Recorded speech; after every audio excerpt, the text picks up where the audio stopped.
In this video, I'm gonna teach you how to fix multiplayer in Minecraft on the PlayStation 4. It's a very easy process, so make sure to follow along.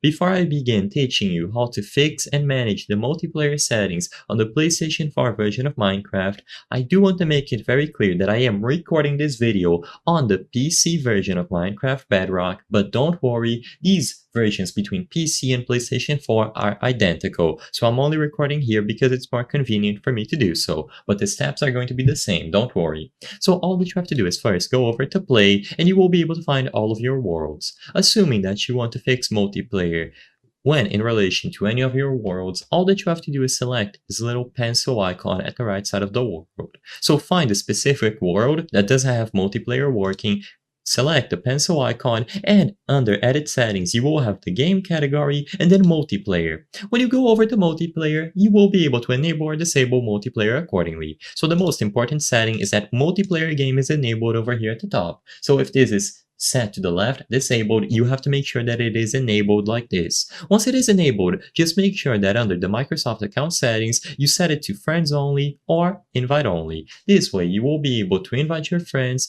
or make sure that they can join whenever without an invite. If you set it to friends of friends, more people will be able to join, and of course you can consider this if you want, but I would recommend letting only invited people join or set it to friends only, so only those who are on your PlayStation Network friends list will be able to join you.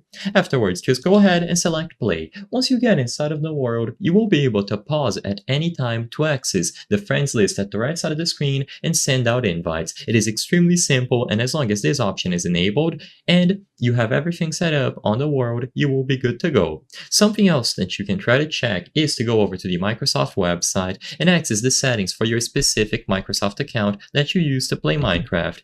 If you notice that the permissions for games are blocked there, it could also indicate why it's not working. I hope I was able to help you on how to fix multiplayer in Minecraft PlayStation 4. It's a very easy process. If this video helped you, please be sure to leave a like and subscribe for more very easy tips. Thank you for watching.